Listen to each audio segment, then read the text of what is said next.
Hello everyone, today we are going to be going over the best summons in the base game that are not the Mimic tier because we already know that one is the best, so there ain't no damn point in throwing that one in this list.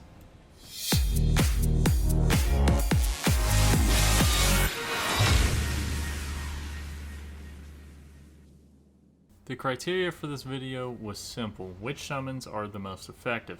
If they require going a certain type of build in order to be good, they're going to be lower on the list because the best summons are going to be the ones that work in any build.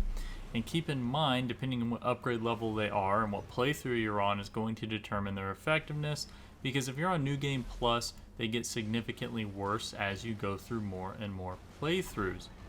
So for the test, I just upgraded them to plus 10 and had them fight Malekith in a one-on-one duel, then fought alongside them. This is done on a base game playthrough. This is to gauge the solo effectiveness and the functional effectiveness of when you actually fight with them to figure out overall what's going to be the best. In the number 5 spot, we have Clean Rot Knight Finley. This guy has a nice health pool, decent damage, and can inflict Scarlet Rot on the enemy. The reason I put him in 5th is because you can't get him until you get to the Halig tree, so it's not a summon you can get until later in the game. Otherwise, he would be higher up on the list. But with how much work you have to do just to get him, I feel that's enough to drop him down because you're not going to be able to use him throughout the majority of your first playthrough, and he isn't going to be as effective in the New Game Plus playthrough. He'll still be good, but since they have more health, it's going to reduce the effectiveness of all the summons. In the number 4 spot, I really like Great Shield Soldier Ashes or Mausoleum Soldier Ashes, really just any of the Soldier Ash ones where it summons like 4 of them. They kind of all perform very, very similarly whenever I was testing them. So they act as a really great distraction, not to mention you get a bunch of these guys, which makes them very effective at disorientating the boss. So you get these various summons in a few different places. Great Shield Soldier Ashes you get in Nokron off a corpse in the first area you go into in Nokron, but you will have to kill Radon to get there. And then like the Mausoleum Soldier Ashes you get from Deep Root Debts, you go and you have to get there from Nokron. But there are other good Spirit Ashes that have a similar effect of these. This is really more so just like any of the Spirit summons that summon like 4 or 5 guys. They just act as such fantastic distractions for people that are like sorcerers and doing range builds specifically. In the number 3 spot, we have a tie between Omen Killer Rollo and Bloodhound Knight Flow. Both of these are solid summons that do a decent amount of damage. However, they are best with bleed builds, so that's why I put them down over at number 3, is because they aren't something you will use in any build, but they are fairly aggressive, so they do keep boss aggro pretty nicely if you're doing a ranged build, and they will definitely help you amp up how quickly you apply bleed. And if you're using them on earlier bosses, they will just crush them regardless of if you're doing bleed. So you get Omen Killer Rollo from the Fell Twins on the Lindell Bridge by the Divine Tower of East Altus, and you get Bloodhound Knight Flow and Gelmer Hero's Grave in Mount Gelmer off of killing the boss. In the number 2 spot, we have yet another tie because all of these summons perform similarly.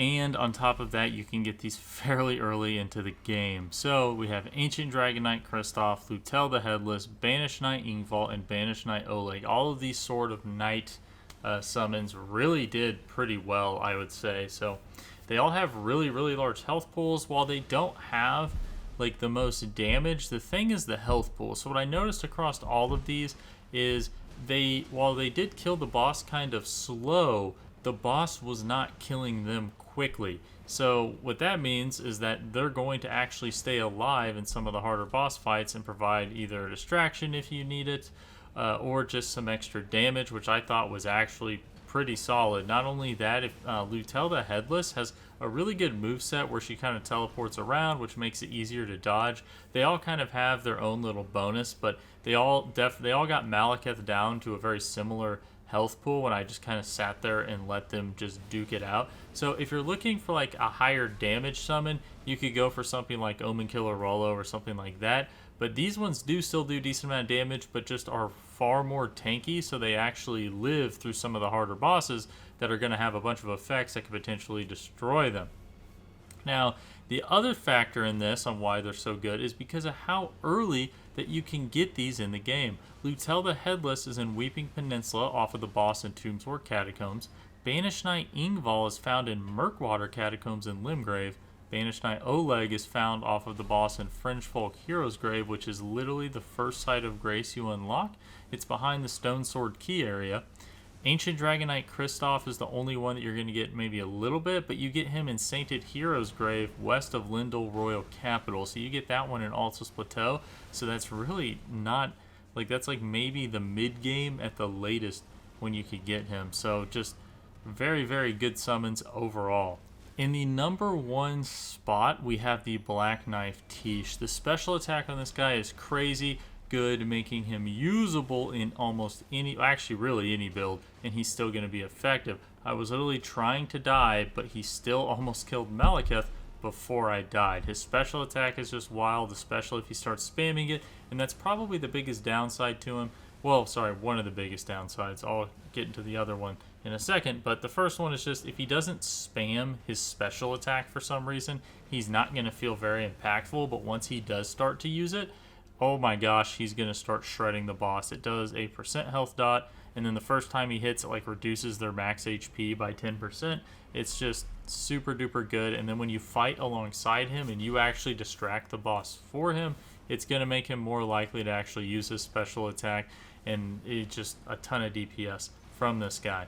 The next downside to this guy is that you do have to do Randy's questline in order to unlock the area he is at, but you don't actually have to get very far into the game in order to be able to complete Randy's questline. The main thing that you need to have is you need to kill Radahn so you can have Nokron unlocked. Once you have Nokron unlocked, you can actually complete Randy's questline, meaning that you can get to the area where his Everjail is.